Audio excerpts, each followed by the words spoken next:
ಗೋಕರ್ಣ ದೇಗುಲ ಹಸ್ತಾಂತರದ ವೇಳೆ ಬಂತೊಂದು phone call. ಇದರಿಂದ ಪ್ರಕ್ರಿಯೆನೇ ಸ್ಥಗಿತವಾಯಿತು. ಸರ್ವೋಚ್ಚ ನ್ಯಾಯಾಲಯದ ಆದೇಶದಂತೆ ರಾಮಚಂದ್ರಾಪುರ ಮಠದ ಸುಪರ್ದಿಗೆ ಗೋಕರ್ಣ ಮಹಾಬಲೇಶ್ವರ ದೇವಸ್ಥಾನದ ಆಡಳಿತ ವಾಪಸ್ ನೀಡೋ ಪ್ರಕ್ರಿಯೆ ಮಂಗಳವಾರ ಅಕ್ಟೋಬರ್ 9ನೇ ತಾರೀಕು ಶುರುವಾಗಿ ಹಸ್ತಾಂತರ ಪ್ರಕ್ರಿಯೆ ಮಧ್ಯದಲ್ಲೇ ಸ್ಥಗಿತಗೊಂಡ ವಿದ್ಯಮಾನ ನಡೆದಿದೆ. ಕುಮಟಾ ಕಂದಾಯ ಇಲಾಖೆಯ ಅಧಿಕಾರಿಗಳು ರಾಮಚಂದ್ರಾಪುರ ಮಠದ ಜಿಕೆ ಹೆಗಡೆ ಅವರಿಗೆ ಶನಿವಾರ ಅಕ್ಟೋಬರ್ 6ನೇ ತಾರೀಕು ಸಂಜೆ ಫೋನ್ ಮಾಡಿ ನ್ಯಾಯಾಲಯದ ಆದೇಶದ ಮೇರೆಗೆ ದೇವಸ್ಥಾನವನ್ನ ಹಸ್ತಾಂತರಿಸ್ತೀವಿ, ಹಸ್ತಾಂತರ ಪ್ರಕ್ರಿಯೆಗಳನ್ನ ದಾಖಲೀಕರಿಸಲು ಅವತ್ತು ಬಂದಿದ್ದ ಫೋಟೋ ವಿಡಿಯೋದವರನ್ನ ಹಾಗೆ ಆಭರಣಗಳ ಮಾಪನ ಮಾಡಿ ಪರೀಕ್ಷಿಸೋರ್ನ ಬರುವಂತೆ ತಿಳಿಸಿ ನಾಳೆ ಅಂದ್ರೆ ಅಕ್ಟೋಬರ್ 7ನೇ ತಾರೀಕು ಭಾನುವಾರ ಬೆಳಗ್ಗೆ 9 ಗಂಟೆಗೆ ಹಸ್ತಾಂತರ ಮಾಡ್ತೀವಿ ಅಂತ ತಿಳಿಸಿದ್ರು ಅನ್ನೋ ಒಂದು ಮಾಹಿತಿ ಇದೆ. ಇದಾದ ಸ್ವಲ್ಪ ಹೊತ್ತಿನಲ್ಲೇ ಮತ್ತೆ ಕಂದಾಯ ಇಲಾಖೆಯಿಂದ ಫೋನ್ ಬಂದು ನಾಳೆ ಹಸ್ತಾಂತರಕ್ಕೆ ಬರ್ತಿಲ್ಲ, ನೀವೊಮ್ಮೆ ತಹಶೀಲ್ದಾರರ ಕಚೇರಿಗೆ ಕಾಲ್ ಮಾಡಿ ಕಾರಣ ಏನು ಅನ್ನೋದನ್ನ ವಿಚಾರಿಸಿಕೊಳ್ಳಿ ಅನ್ನೋ ಉತ್ತರ ಬಂದಿದೆ. ರಾಮಚಂದ್ರಾಪುರ ಮಠದವರು ತಹಶೀಲ್ದಾರರ ಕಚೇರಿಗೆ ಕಾಲ್ ಮಾಡಿದಾಗ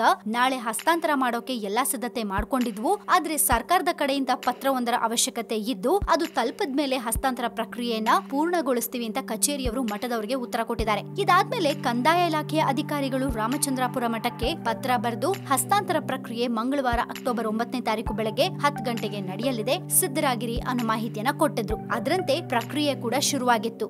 ಸರ್ವೋಚ್ಚ ನ್ಯಾಯಾಲಯದ ಆದೇಶದ ಅನ್ವಯ ಉತ್ತರ ಕನ್ನಡದ ಜಿಲ್ಲಾಧಿಕಾರಿಗಳು ದಿನಾಂಕ ಅಕ್ಟೋಬರ್ 6ರಂದು ಕುಮಟಾ ತಾಲೂಕು ಅಧಿಕಾರಿಗಳಿಗೆ ಗೋಕರ್ಣ ಮಹಾಬಲೇಶ್ವರ ದೇವಸ್ಥಾನದ ಸಮಗ್ರ ಆಡಳಿತವನ್ನ ಹಸ್ತಾಂತರಿಸುವಂತೆ ಸೂಚಿಸಿದ್ದು, ಆ ಆದೇಶದ ಅನ್ವಯ ಪತ್ರ ಮುಖೇನ ರಾಮಚಂದ್ರಾಪುರ ಮಠದವರಿಗೆ ಸೂಚಿಸಿದ್ರು. ಮಠದ ಸಿಬ್ಬಂದಿಗಳು ಇದಕ್ಕೆ ಬೇಕಾದ ಸಿದ್ಧತೆಯನ್ನ ಅಕ್ಟೋಬರ್ 9ನೇ ತಾರೀಕು ಮಾಡಿಕೊಂಡಿದ್ರು. ಸುಪ್ರೀಂ ಕೋರ್ಟ್ನ ಆದೇಶದ ಅನ್ವಯ ದೇವಸ್ಥಾನದ ಸಮಗ್ರ ಆಡಳಿತವನ್ನ ಶ್ರೀ ರಾಮಚಂದ್ರಾಪುರ ಮಠಕ್ಕೆ ಹಸ್ತಾಂತರಿಸಿ ಅಂತ ಸ್ವತಃ ಜಿಲ್ಲಾಧಿಕಾರಿಗಳೇ ತಹಶೀಲ್ದಾರರಿಗೆ 6/10/2018ರಂದು ಆದೇಶಿಸಿದ್ರು. ಅದರಂತೆ ಹಸ್ತಾಂತರ ಪ್ರಕ್ರಿಯೆ ಕೂಡ ಶುರುವಾಗಿತ್ತು. ಆದ್ರೆ ದೇವರ ಆಭರಣಗಳನ್ನ ಹಸ್ತಾಂತರ ಮಾಡೋ ಮಧ್ಯೆನೇ ಒಂದು ಫೋನ್ ಕಾಲ್ ಬಂದದ್ದು ಆದೇಶದ ಮೇರೆಗೆ ಪ್ರಕ್ರಿಯೆನ ಅಲ್ಲಿಗೆ ಕಂದಾಯ ಇಲಾಖೆ ಅಧಿಕಾರಿಗಳು ನಿಲ್ಲಿಸಿರ್ತಾರೆ. ಸರ್ವೋಚ್ಚ ನ್ಯಾಯಾಲಯದ ಆದೇಶ, ಅದನ್ನ ಅನುಸರಿಸುವಂತೆ ಜಿಲ್ಲಾಧಿಕಾರಿಗಳ ಆದೇಶ, ಕುಮಟಾ ತಾಲೂಕು ಅಧಿಕಾರಿಗಳಿಂದ ಹಸ್ತಾಂತರ ಪತ್ರ ಇವೆಲ್ಲವೂ ಇದ್ರೂ ಹಸ್ತಾಂತರ ಪ್ರಕ್ರಿಯೆ ಯಾವ ಕಾರಣಕ್ಕಾಗಿ ನಿಲ್ತು ಅನ್ನೋದ್ರ ಬಗ್ಗೆ ಹಸ್ತಾಂತರಕ್ಕೆ ಬಂದಿದ್ದ ಅಧಿಕಾರಿಗಳಿಗೆ ಮಾಹಿತಿ ಇರಲಿಲ್ಲ. ಸರ್ವೋಚ್ಚ ನ್ಯಾಯಾಲಯದ ತೀರ್ಪಿನ ಅನ್ವಯ ರಾಮಚಂದ್ರಾಪುರ ಮಠಕ್ಕೆ ದೇವಾಲಯ